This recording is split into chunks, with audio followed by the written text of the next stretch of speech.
사람의 탈을 쓴 짐승을 실제로 보신 적이 있으신 분들이 몇이나 될까요? 저는 정말 너무나도 소름 돋는 일을 겪어버려서 어디에도 말을 하지 못하고 있었는데 소가리를 너무 많이 했어요. 제 얼굴에 침을 뱉는 일 같아서 꽁꽁 숨기고만 살았는데 도저히 속이 답답하고 화병이 날 것 같아서 익명의 사연을 받아준 이곳을 찾아왔어요. 이야기를 끝까지 들어주시고 제 속에 있는 답답함을 함께 풀어주시면 감사하겠습니다. 우리 남편은 삼형제 중 둘째로 태어나서 권위적인 맏형에게 치이고 할 줄 아는 것 하나도 없이 사고만 치고 다니는 막내 동생에게 치이는군요. 저는 살면서 살랐어요. 대한민국의 장녀의 표본이라 할 수 있는 대장부 같은 성격을 타고 태어났고 행동력이 없으면 시체라는 소리를 들을 정도로 잘할 거예요. 당연히 남편과 나는 자랑스러운 다른 환경에서 성장했기 때문에 성격 면에서도 꽤 차이가 있었어요. 우리 남편은 소심한 남자로 형의 눈치를 부려 막내를 챙기는 것이 주된 모습이었지요. 그래서 대전부처럼 많은 사람 앞에서 리더십을 발휘하는 저를 보고 한눈에 반했다고 하면서 관심을 표현하고 저를 따라다녔지요. 처음에는 자기 의견이 하나도 없는 남편이 너무 소심해 보여서 별로인 것 같았어요. 제 성격이 칼 같은 사람이라 그랬나 봐요. 마름이 작고 남편이 남자로 보이지 않아서 제가 졸졸 따라다니는 남편을 몇 번이나 튕겨냈어요. 포기할 줄 알았던 남편은 오기가 생긴 건지 모로 인해 그랬는지 끝까지 저를 대시하며 10번을 찍어도 넘어가지 않는 나무가 없다며 저도 넘어가고 말았어요. 그렇게 연애가 시작한 지 몇 년이 지난 후 남편이 소심한 사람이긴 하지만 무척이나 진중한 사람임을 깨닫고 믿음이 가서 결혼까지 준비하게 되었어요. 남편의 집안은 정말 어처구니 없는 집안이었어요. 아버지는 권위적이고 막내 도련님은 자기 마음대로 사는 인간이었거든요. 막내 도련님을 처음 봤을 때 약간 학창시절에 일진놀이를 하던 양아치가 딱 떠오를 만큼 사람이 가볍고 뭐 하나 제대로 하는 게 없는 인간인 것에 놀랐어요. 아무리 나이가 있는데 아직까지도 그때 그 시절에 빠져서 정신을 차리지 못한다는 게 이해하기 힘들었죠. 그런 환경 속에서 신중하고 진중한 성격을 가진 평범하고 조용하게 살아온 우리 남편이 대단히 고집 있는 사람인 줄 알게 되었어요. 거기에 시어머니는 일찌감치 시아버지와 사별을 하고 정말 힘들게 새 아들을 키워온 사람이었기 때문에 아들들의 성격이 제각각인 게 더 신기했어요. 느껴졌어요. 처음에는 음식 장사를 작게 하면서 아들 3명을 키우던 시어머니는 음식이 맛있다는 소문이 퍼지자 시작했습니다. 엄청 바쁘게 식당을 운영하게 된 시어머니는 그때 장사를 하면서 돈을 벌었지만 장사에만 치중하는 것이 아니라 이곳저곳 좋다는 부동산에 투자하기 시작했다고 합니다. 본인은 돈으로 놀지 않는다면서도 땅만큼 든든한 게 어디 있겠느냐고 말씀하며 땅 투자에 열중하셨던 것 같습니다. 서울에 있는 땅들은 이미 비싸기에 지방과 근교에 있는 땅들을 열심히 사모으셨는데 그 땅들이 대박을 터뜨렸다고 합니다. 근교에 싸게 구입했던 땅들 옆으로 고속도로가 아주 급속하게 퍼지고 있습니다. 이로 인해 아파트 단지들이 건립되기 시작했고 시어머니의 땅값은 비싼 가격으로 급등하기 시작했습니다. 당연히 자식들은 시어머니가 땅거래로 돈을 벌었다는 사실을 이제 알게 되었으니 자식들은 시어머니 옆에 버금가며 돈을 요구하고 현미경처럼 자세히 살펴보려고 했지만 시어머니는 자식들에게 분명하게 말씀하셨다고 합니다. 내 돈은 너희들에게 나눠주기 위한 것이 아니다. 너희 스스로 돈을 벌어서 살아가는 능력을 길러야 한다. 집에서 게으르게 노는 것이 아니라 밖으로 나가 일을 해. 남편을 제외한 형제들은 이러한 시어머니의 말에 귀를 기울였습니다. 궁시렁거리기 바빴다고 했어요. 그도 그럴 것이. 장남은 상어병에 걸려서 이리저리 돈을 쓰기 바빴고 본인이 사장님이라는 소리를 듣고 싶어서 일만 잔뜩 벌려버려서 빚만 지는 생활을 하고 있었어요. 우리 남편은 그래도 얌전히 회사를 다니면서 자기 할 일을 해가며 저와 결혼해서 살고 있었으니 중간은 가는 사람이었고 또 도련님은 어쩐데요? 도련님은 여전히 철없이 술을 마시러 다니고 당구나 치고 게임이나 하면서 논팽이처럼 살고 있는 생활을 유지하고 있었지요. 삼형제 중에서 유일하게 우리 남편만 결혼을 했냐고요. 아주버님도 결혼은 했던 것 같아요. 그러나 이혼을 당하셨어요. 매번 사업을 하겠다고 해서 외출을 많이 하시다 보니 돈을 잊고 빚을 내는 등의 문제가 있었는데 이런 모습 때문에 아주버님과 같은 분과 함께 살만한 여자를 만날 수 있을지 의문스러울 것 같아요. 사업에 몰두하다 보니 집안일에는 전혀 관심을 기울이지 않아서 이혼을 당했다고 해요. 저는 아주버님과 이혼하자마자 외국으로 떠나 살고 있는데 한 번도 연락을 주지 않고도 피도 눈물도 없이 저를 떠나간 여자라고 이야기하더군요. 저는 아주버님과 같은 사람과의 연을 끊고 싶은 것 같다고 하더라고요. 어쨌든 저와 제 남편은 결혼을 한 지 얼마 안 되었어요. 도저히 풀기 어렵게 지어진 문장입니다. 아래는 수정된 내용입니다. 도련님은 큰 충격을 안겨줄 선언을 했습니다. 제 여자친구가 임신했다고 하는 것 때문에 아이가 제 것이라는 점은 확실하다고 생각했습니다. 그래서 우리는 결혼하겠다고 결정했어요. 우리 아이들도 다 결혼을 해야겠죠. 엄마도 그렇게 생각할 거예요. 저와 제 남편, 심지어 아주버님까지 모두 당황했죠. 도련님이 특별한 직업이 있는 것도 아니고 술을 마시며 시간을 보내기에 바쁜 삶을 살고 있었습니다. 그리고 결혼하기에 적합한 나이도 아니었어요. 우리는 모두 사회초년생으로 불리는 28살이었거든요. 그런데 혼자 임신해서 결혼하기로 한다고 말하자 모두가 아무 말도 못하고 입만 벌리고 있었죠. 아버님은 굉장히 엄격한 마인드를 가지고 계셨는데요.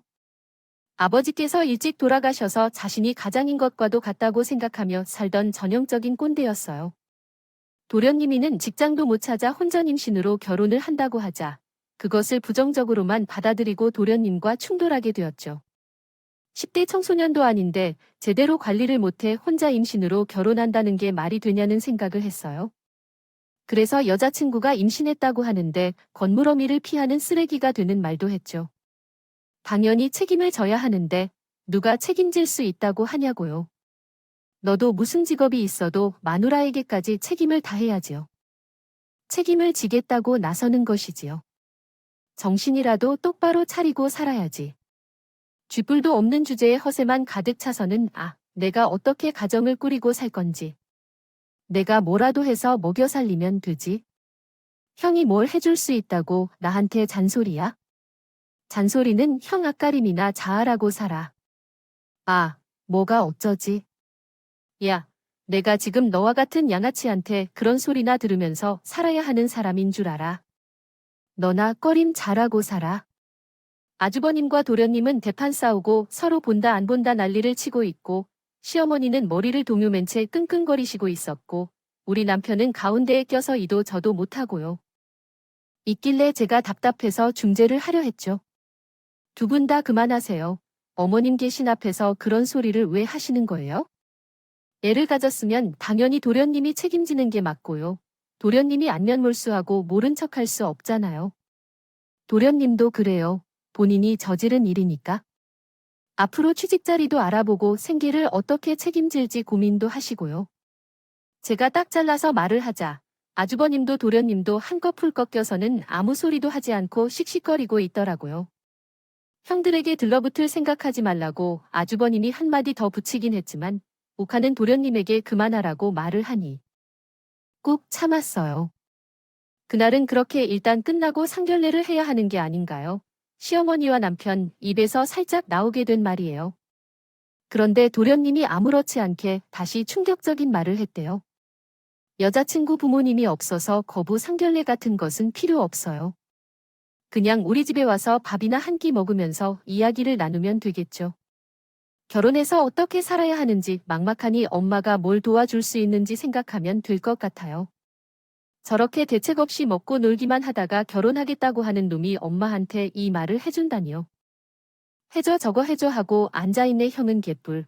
아무것도 도와줄 것도 없는 주제에 몰골이 자꾸 말을 얹어 그럼 당장 살 집 하나 정도는 엄마가 해줘야지 어떡하냐고. 지금 시어머니가 살고 있는 집에서 아주버님 도련님 시어머니 셋이서 살고 있었거든요. 당장 결혼을 하게 되면 도련님이 나가서 살아야 하는데 집을 구할 돈이 없으니까 그 정도는 시어머니에게 해줄 수 있는 거 아니냐고 말을 하고 있었고요. 엄마가 도와주긴 뭘 도와줄 게 뭐가 있어. 엄마한테서 돈 한 푼도 뜯어갈 생각하지 마. 내가 뭘 잘했다고 돈을 나눠 달라고 하냐? 엄마가 말을 좀 해봐. 엄마, 그럼 그 돈 다 싸들고 죽을 거야? 돈이 있는데 왜 자식들에게 도움을 주지 않겠느냐고 생각을 해야지. 자식들이 잘 되길 바라면 그 돈도 좀 나눠주고 필요할 때 사용하고 해야지.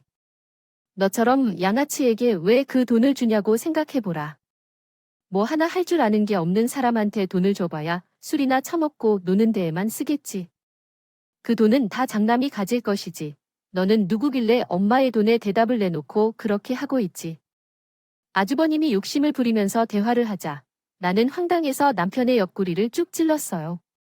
제가 은근히 남편에게 그 돈이 왜 그만큼 모두 주머니 속으로 들어가는지 물었어요. 남편에게 너도 내 몫을 챙기라고 했죠. 소심한 우리 남편은 도련님과 아주버님이 2차전에 돌입하는데요.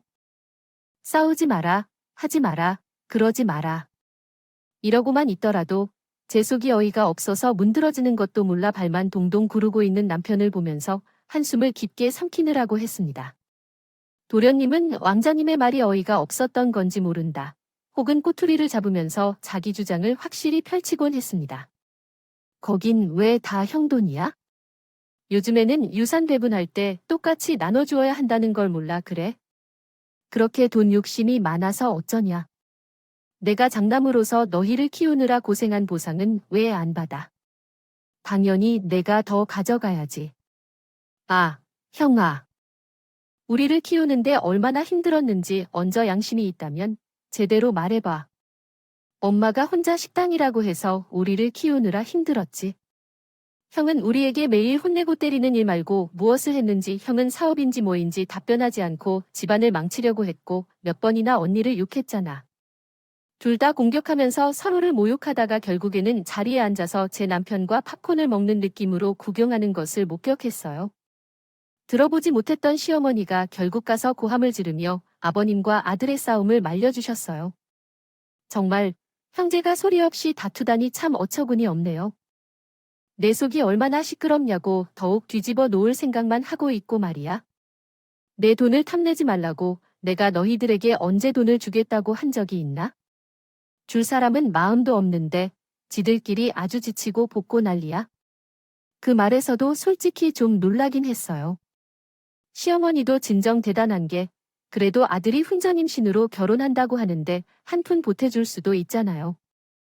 그런데 도와주겠다는 소리는 한마디도 꺼내지 않으시고 도련님의 여자친구 얼굴이라도 한 번 보야만 할 텐데 데리고 오라고 하시더라고요.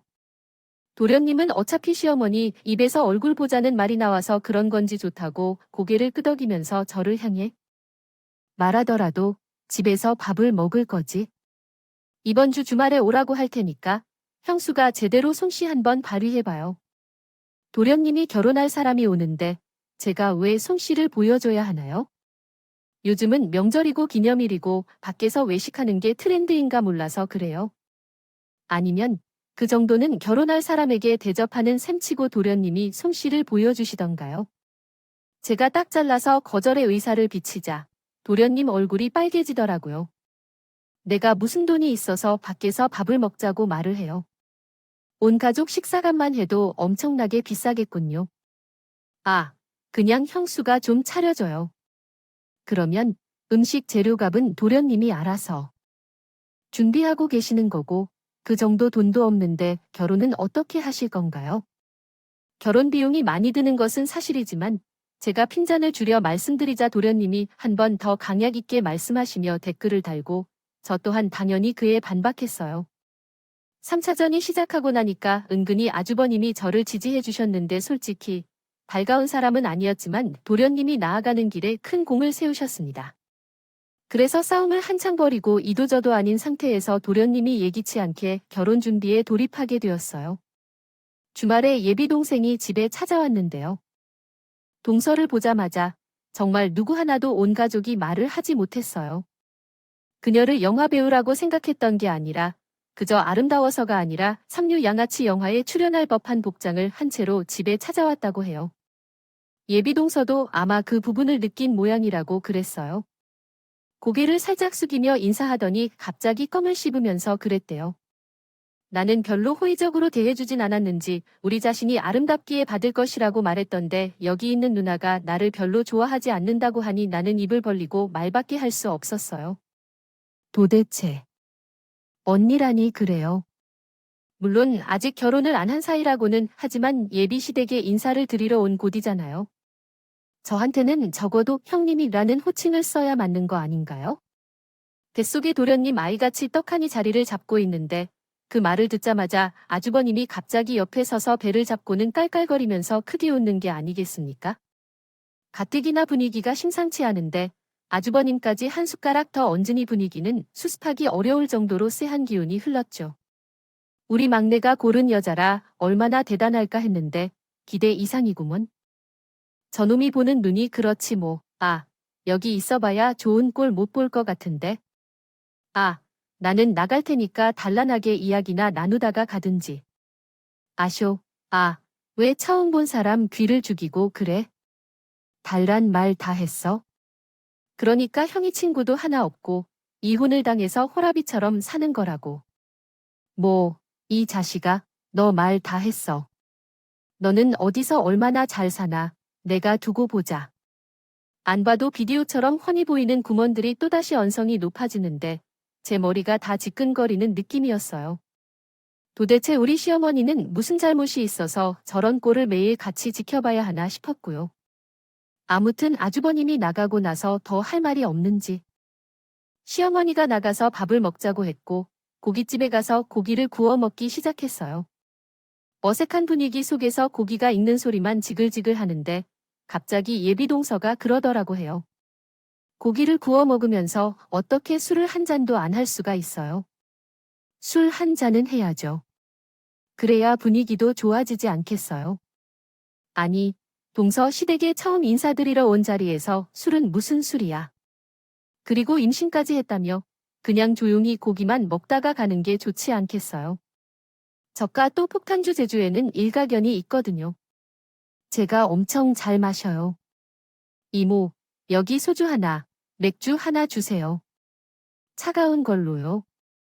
그러더니 무스 인터넷에서만 유머로 소비하던 현란한 소맥 말기 기술을 뽐내기 시작했어요. 온 사방팔방에 맥주를 다 튀기면서 소맥을 말하더라고요. 그러더니 본인은 임신 중이라서 술은 못 마신다고 말했어요.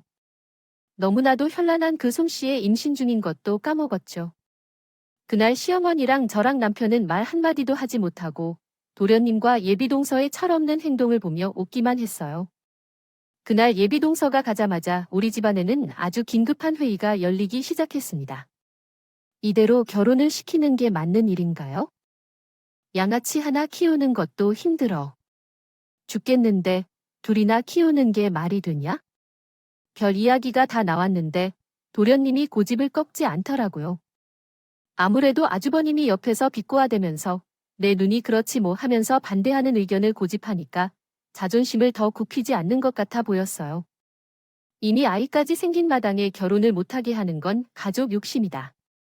당연히 책임을 져야 하는 것이 마땅하니 내가 결혼은 허락하마 대신 예비 며느리가 내 마음에 드는 구석이 하나도 없으니까 최대한 안 보고 사는 쪽으로 하련다. 당연히 지원도 해줄 수 없으니까 알아서 먹고 살도록 해. 너도 이제 한 가족의 가장인데 돈도 벌고 고생해. 봐야지.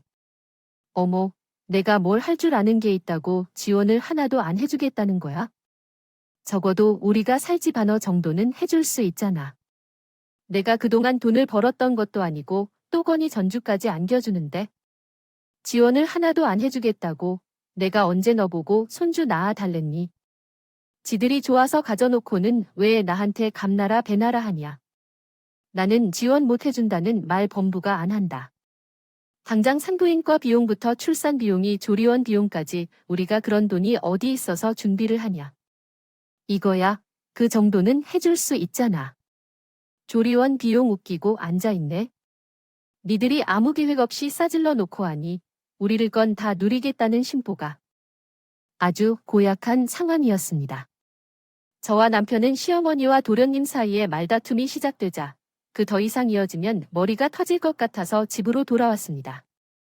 그 이후 어떻게 대화가 이뤄졌는지는 모르겠지만 서둘러 도련님은 동서와 결혼식을 올렸고 신혼집에 아무런 도움을 주지 않겠다던 시어머니는 정말로 한 푼의 지원도 하지 않았습니다. 결국 직업도 없고 모아둔 돈도 없는 도련님과 동서는 단칸방을 하나 얻어 살기 시작했습니다. 나중에 의심을 품고 물어보니 동서가 술집에서 일하던 여자였고 둘이 술집에서 서로 마음을 이어가게 되었다는 사실을 알게 되었습니다. 결혼까지 하게 된 것이라고 말을 했었어요. 아, 기가 막혀서 원하긴 했지만 처음에는 그런 머리에 화장의 옷을 입고 나타났을 때부터 의심이 들었다는 것이 사실이긴 합니다만 그 후로 3년이라는 시간이 흘렀는데 시어머니가 안 보고 살겠다고 해서 그것이 일어난 것인지 무엇인지 아니면 생각이나 개념이라는 것 자체가 없는 것들인지 집안 행사나 명절, 어버이날, 생신 같은 중요한 날이 1년에 몇 번씩 있지 않겠지요. 그럴 때마다 동서는 얼굴 한 번도 안 비쳤다고 해요. 도련님도 시댁에 껄렁껄렁하게 찾아와서는 말 한마디도 하지 않고 밥만 먹고 사라지고요. 돈 한 푼도 지원을 해주지 않아서 시위를 하는 건지, 아주 어디로 나이를 처먹은 건지, 보는 사람 눈치가 없는지.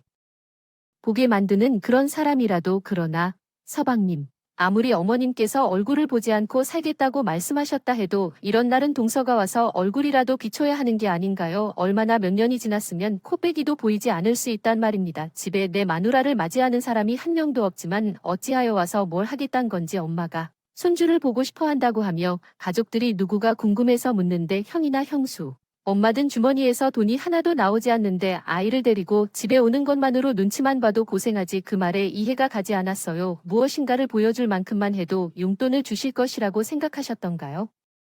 저렇게 될 수도 있겠죠.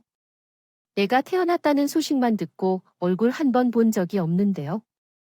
단톡방에 가끔 시어머니가 지나가는 말로 사진을 보여달라고 이야기를 하는데 그제서야 사진 한 2장 보내주는 게 끝이면서 말입니다.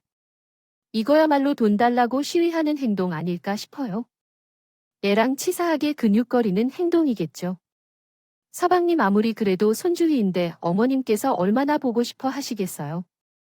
말은 안 하셔도 보고 싶어서 난리일 거예요. 아주버님이나 우리 부부를 보여주는 게 부담스러우시면 나중에 어머님 혼자 계실 때 찾아와서 얼굴이라도 비추고 가세요. 제가 왜 그런 고생을 해야 하느냐고 묻고 싶네요. 형수님, 빨리 임신해서 떡두꺼비 같은 손주 안겨드리세요. 엄마가 유산이나 좀 나눠주면 몰라도 지금 딱 보면 저 주머니에서 돈이 나올 일도 없을 것 같은데 왜 내가 그런 고생을 해야 하는 걸까 하니 어떤 애를 데리고 장사를 하는 것도 아니잖아. 돈돈 타령하면서 애들을 보여주는 게 마음에 난리를 치고 있어요. 경수는 아직 애가 없어서 모르겠지만 애 키우려면 들어가는 비용이 많이 들어가는 줄 알아요. 경수가 한 번 나와봐 얼마나 돈이 드는지 고정적으로 들어가는 비용이 어마어마하다고. 나도 이제 사회초년생이고 마누라는 집에서 애들을 보느라 일도 못하고 있고 자식들은 힘들게 살고 있는데 나 몰라라는 게 부모 맞냐고요? 내가 애 낳아보니까 우리 엄마가 더 이해가 안 돼. 그래서 죽어도 안 보여줄 겁니다. 서방님의 말을 들어보니까 이해가 안 가는 것도 아니긴 했어요. 시어머니가 하루 벌어서 하루 먹고 사는 사람도 아니고 시어머니의 통장에 수억이라는 돈이 꽂혀 있었으니까 그 돈을 조금만 베풀면 아들들이 행복하게 살 수 있는 것도 맞거든요. 그런데 또 돈을 꽁꽁 싸들고 풀지 않는 시어머니의 마음도 한켠으로는 이해가 가죠. 돈만 줬다 하면 아들들이 사고를 쳐댔으니까요. 아무튼 그러려니 하고 지냈는데 또 한 번 저희 집안의 생활을 뒤흔들 수 있는 일이 벌어졌습니다. 비로 인해 어려워하시던 아버님께서 술을 마시고 운전을 하다 사고를 당했는데 다른 차에 부딪힌 게 아니라 가드레일에 충돌하여 차가 전복된 것이었습니다. 사고는 새벽 한적한 도로에서 발생했고 지나가던 차량이 사고를 목격하여 신고했지만 이미 아버님께서는 금기 시간을 놓치셨습니다. 병원으로 이송된 아버님은 이미 의식을 잃어 혼수 상태에 빠져 계셨고 시어머니는 너무 놀라 쓰러지던 중 겨우 정신을 차렸지만 이미 아버님은 세상을 떠나셨습니다. 남편이 사고를 당한 소식을 듣고 병원을 찾았던 때 너무나 큰 충격이 휩싸였어요. 그런데 도련님이 전혀 찾아와 보지도 않았고요. 저와 남편이 쓰러진 시어머니 대신하여 아주버님의 장례 절차를 밟아야 했어요. 시어머니는 장남에게 조금 더 특별한 마음을 가지고 있었는지 남편의 부재를 채우기 위해 의지를 통해 살아왔던 것 같아요. 그렇게 큰 사고를 겪고 돌아다니며 돈 문제를 주장하던 장남이었지만 상처를 입은 손가락이었을 뿐이에요. 아주버님이 돌아가셨다는 충격으로 인해 시어머니는 완전히 정신을 잃고 말아버렸고 쓰러지시면서 받은 충격으로 인해 뇌졸중이 찾아와 버리게 되었어요. 시어머니는 몸의 반쪽이 마비가 되었는데 하필이면 오른쪽 부분에 마비가 찾아오며 일상생활을 정상적으로 수행할 수 없을 지경이 되었습니다. 아주버님의 장례가 다 끝난 후 병원에 입원 중인 시어머니를 방문했는데 정말 꿀이라 말할 수 없을 정도였어요. 숟가락을 들 수도 없고 얼굴도 반이나 마비되어 음식을 제대로 씹을 수 없는 상황이었죠. 밥을 왼손으로 겨우 먹을 수 있도록 연습하고 있었지만 힘을 놓치도 흘러나가게 되어 끊임없이 도와주어야 하는 상태였습니다. 간병인을 두고 살아야 한다고 하더군요. 병원에서는 말을 전할 수 있었고 퇴원하면서 입주 간병인을 찾아보았어요. 그런데 시어머니가 밥도 제대로 먹지 않고 하루 종일 우울하기만 하고 아무것도 제대로 보살핌을 받지 못하기 때문에 너무 외로워하고 있는 것 같아요. 가족이 옆에 있는 것이 좋다는 정신과 의사의 의견을 받게 되자 제 남편과 저는 깊은 고민에 빠지게 되었습니다. 둘 다 맞벌이로 일을 하고 있었고 일을 그만둘 수 있는 상황이 되지 않았기 때문에 우리 둘 모두 돈을 벌어야 했어요. 아파트 대출금조차 겨우 갚을 만큼 벌어가면서 살아야 했고 더구나 우리 부부는 자식을 키우고 싶어서 더 열심히 돈을 벌어야 했어요. 사정이 여의치 않은 상태에서 내내 고민만 하고 있었는데 정말 뜻밖의 인물이 몇 년 만에 찾아오더라고요. 아들이 바로 동서였어요. 아들이 시어머니를 슬쩍 보더니 입을 달싹거리며 고민을 하더라고요. 저는 뻔뻔하게 나타나서 시어머니를 내려다보고 있는 동서를 향해서 꾸지람이 섞인 말을 뱉었습니다. 동서, 정말 해도 해도 너무한 거 아니야?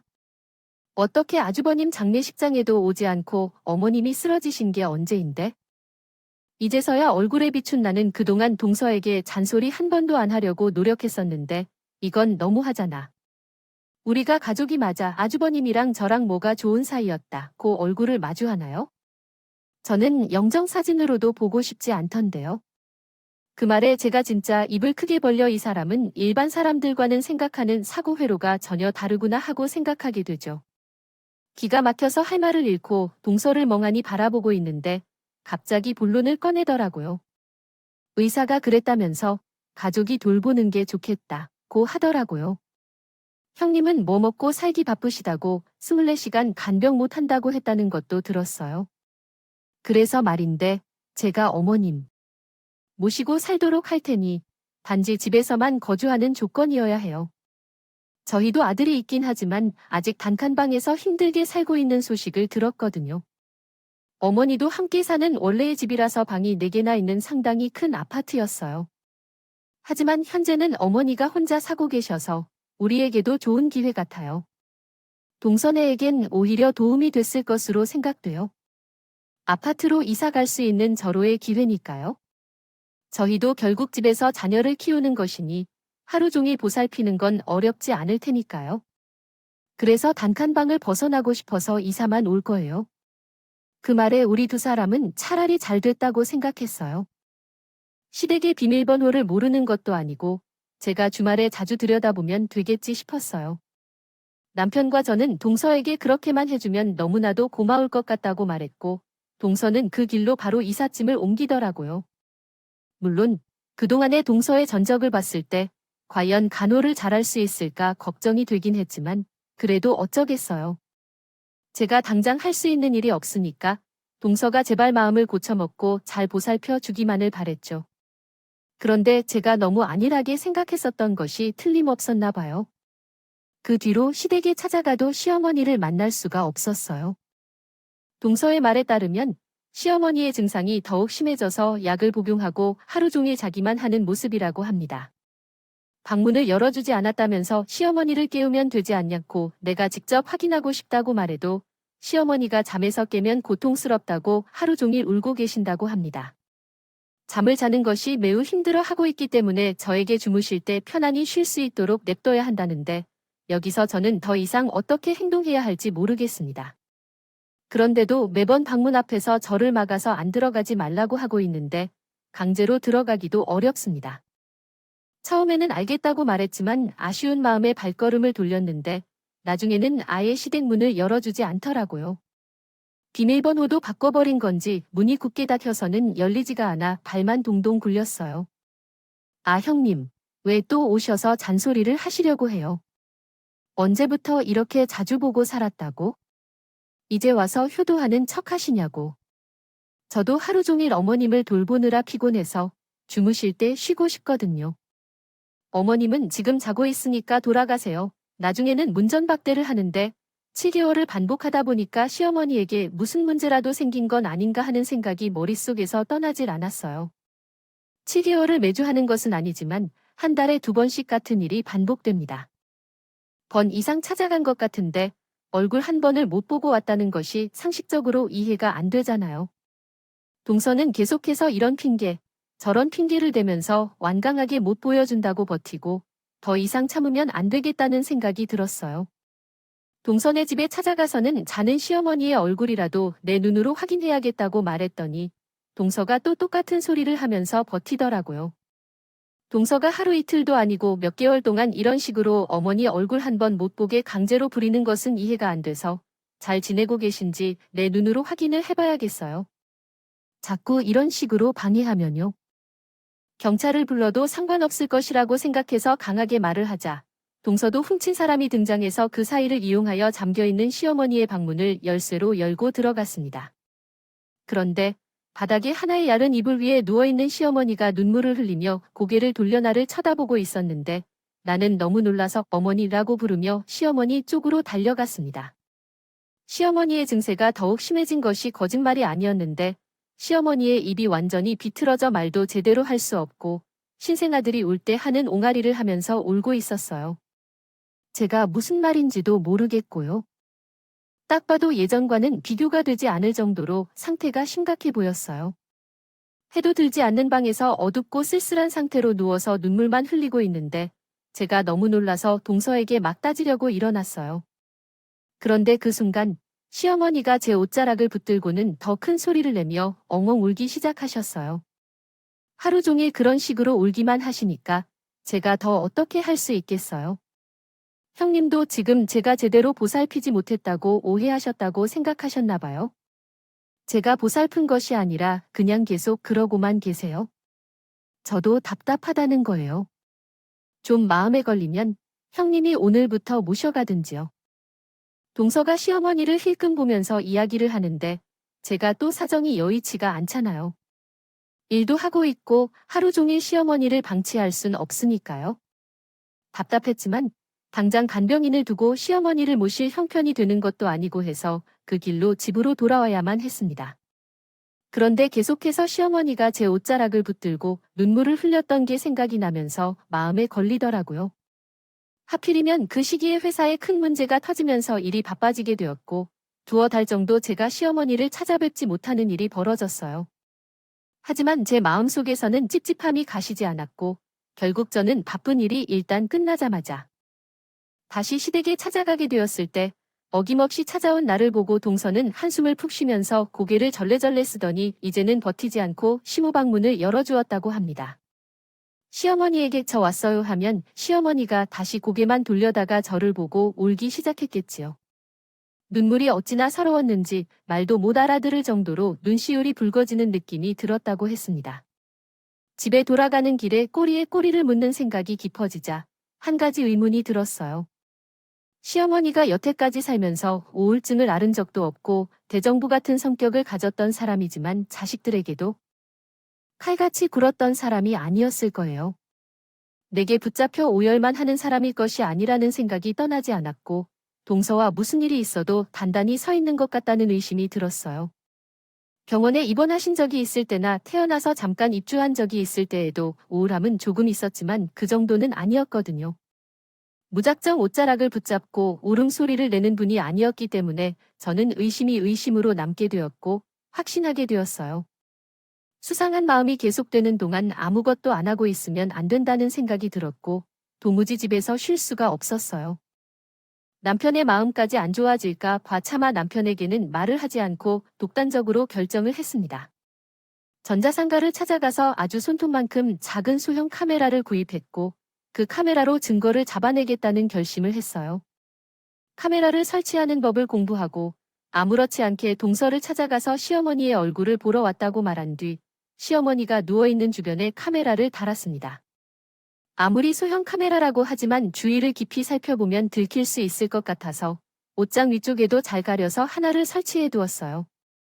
마음을 졸이면서 한편으로는 아무 일도 없기를 한편으로는 뭐 하나 제대로 걸리기를 기도하며 보냈고 그 다음 주 주말에 다시 찾아가 카메라를 회수해서 돌아왔습니다.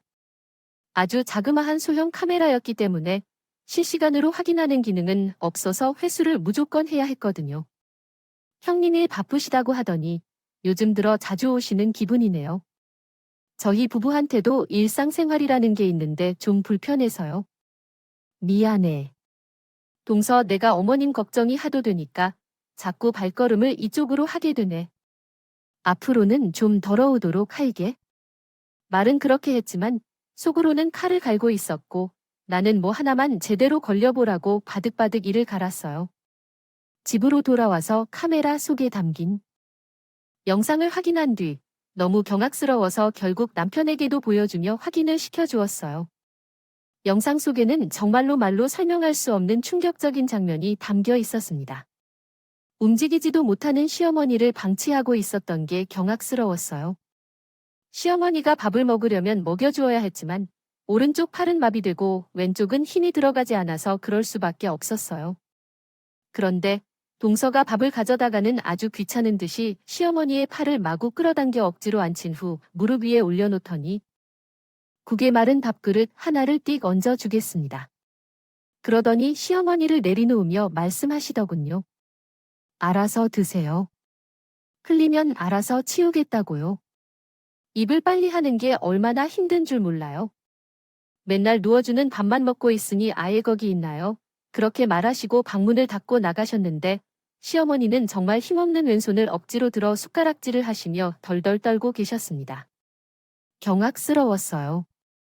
당연히 손이 덜덜 떨리고 계시는데 물에 말아 밥을 드렸으니 이불에 흘릴 수밖에 없었던 거죠. 그게 깔끔히 드시는 것은 말이나 되겠습니까? 시어머니가 겨우겨우 몇 숟가락을 떠서 드시는데 힘들어하시며 앉아 계신데 동서가 한참 후에 들어와서 고래고리 같은 소리를 치르는 것 같아요. 아, 이불에 채다가 열렸네. 이걸 다 어떻게 해야 하는 거지? 라며 들어주어야 하는데 냄새가 나는 것 같아요. 그 냄새는 어머니가 이렇게 만들어 놓으셨기 때문에 알아서 빨아서 쓰시라고 하셔야 할 것 같습니다. 여기에 들어온 누군가가 종로를 타려고 들어온 줄 알아내지 못하는지 정말 더러운 상황이 되었네요. 그리고 약을 먹어야 할 시간에 약을 제때 주지 않고 방치를 하다 보니 시어머니의 병세가 나아질 기미를 보이지 않고 오히려 더 심각해지고 있습니다. 서방님까지 퇴근한 후에 돌아오시면 시어머니 방에 들어가 유산을 내놓으라고 난리를 치고 있었다고요. 지금이라도 돈을 내놓으면 우리가 요양병원에 제대로 모시겠다고 하니까 엄마. 이러다가 눈을 감으면 유산이 그거 다 세금으로 빠진다니 똥이 되는 거라고요. 자식이 되어서는 본인을 낳아준 엄마한테 그런 소리를 함부로 뱉을 수 있는 건지 눈물이 앞을 가리더라고요. 저랑 남편은 더 이상 영상을 보고 있자니 속에서 천불이 터질 것 같아서 결국 영상을 꺼버렸어요. 이걸 어떻게 해야 좋을지 조금 고민을 하다가 결국 경찰에 신고하기로 마음을 먹었죠. 아무리 함께해서 태어난 동생이라고 하지만 이거는요.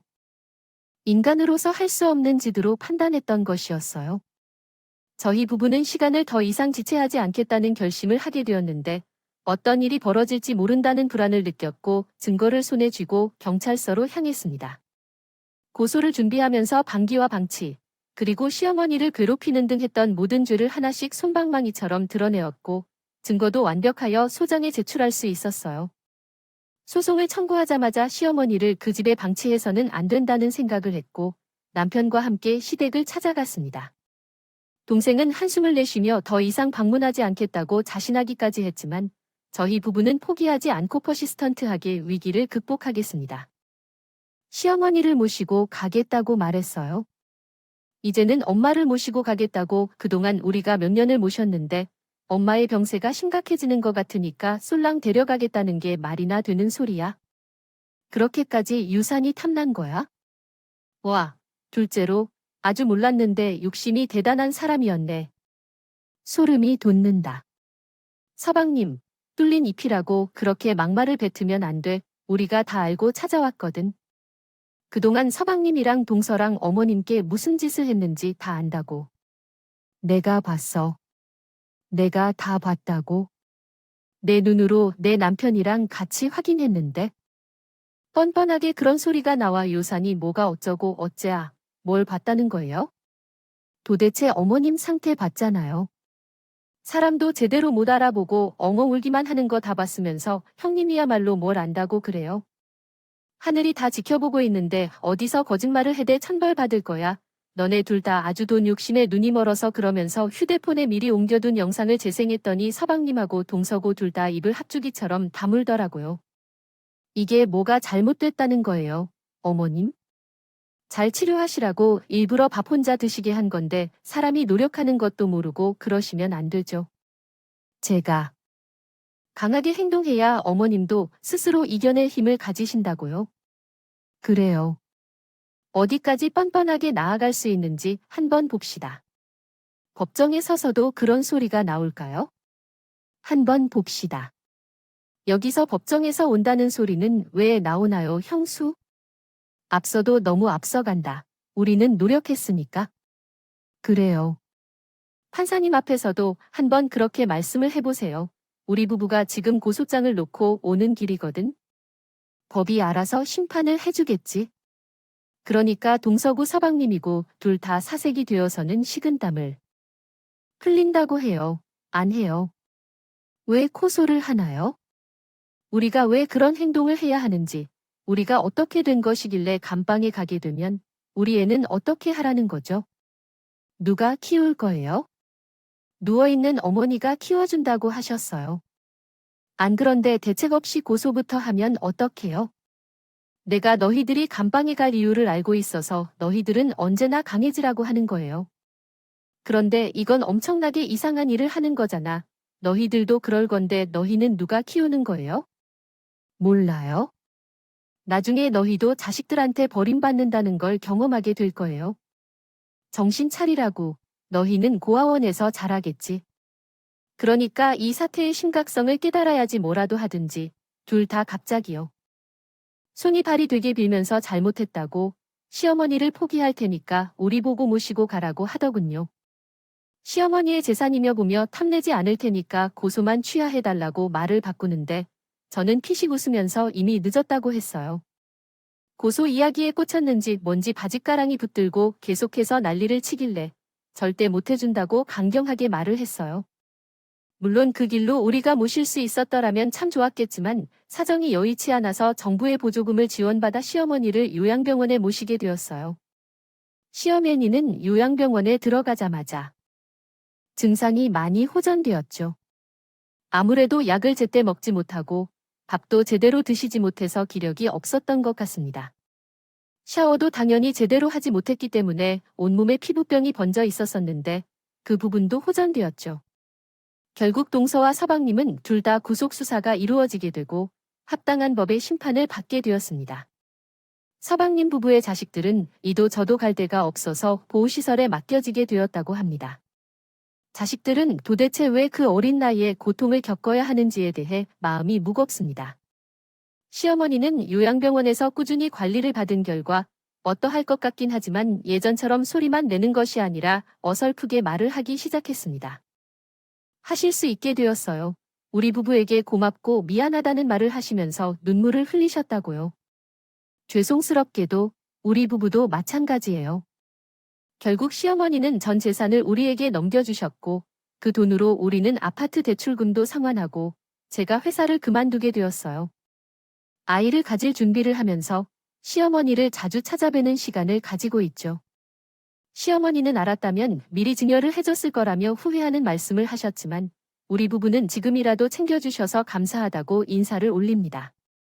몇 달간 몸 관리를 하고 있고 시험관 시술을 앞두고 있는데 좋은 소식이 우리 부부에게 찾아왔으면 좋겠어요. 좋았으면 좋겠어요. 시어머니께서 제대로 사랑을 받고 자라실 수 있기를 희망합니다. 우리 아이를 자랑스러워할 마음이 넘쳐서 앞으로도 더욱 건강하게 돌봐주고 싶습니다. 그 자리에서 우뚝 일어서시는 시어머니를 기대하면서 이야기는 이만 마치도록 하겠습니다. 감사합니다.